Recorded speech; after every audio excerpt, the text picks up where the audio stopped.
club released their third kit. We saw that for the first time. Obviously, it got leaked on social media prior, I think, a month ago. But yeah, we were able to see that kit for the first time up at Blackburn. It's going to be a weird story. You're going to have an abandoned game, and then the first time we saw the third kit. What's your thoughts on it?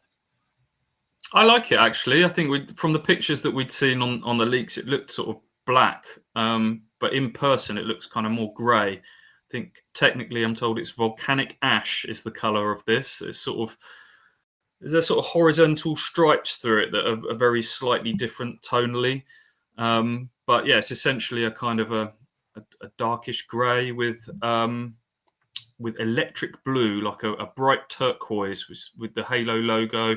Not a sort of traditional Ipswich Town badge. It's just a big Suffolk punch, which I've seen some people saying it's a bit too big, but quite like it. It's a bit different. It sort of shouts Ipswich Town, doesn't it, when you look at it? I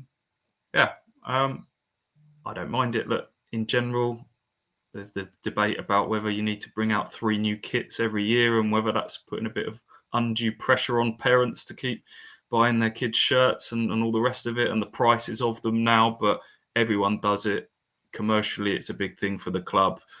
If people want to buy it, it's up to them. And yeah, I quite like this one, actually. Yeah, I think it's fine. It's when I saw it, when I was taking pictures of it, and I was like, yeah, it does stand out. Maybe in the rain, it probably wasn't the ideal kit to have in the rain.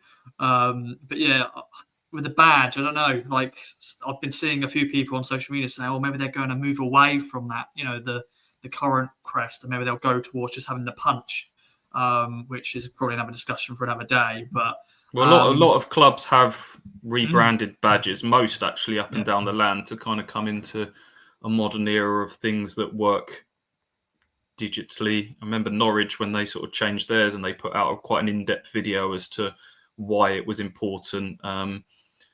Like Juventus and go for quite minimalistic, though, those sort of brands of badge. Is that something Ipswich will look at in time? I don't know, actually. That's something to maybe for me to ask some questions behind the scenes. It's probably just trying something a little bit different for a third kit at the moment. I don't know. Yeah, because it's the 30th anniversary of the current club crest this season. So I think that's just obviously them just celebrating that. But the third kit. Out of the 3, Stu, what's the rankings for you?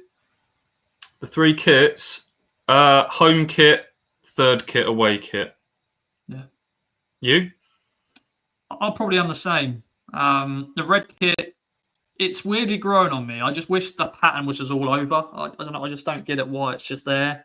But that's just little things. I don't mind red. Red's actually one of my favourite colours. So, but yeah, no, a lot of people don't like that, and a lot of people with the home kit, they just think it's a bit boring. But I think it just does the job. And do you know what? The goalkeeping kits, the purple one, big fan of that. So maybe goalkeeping kits, I've seen more people wear them more often. So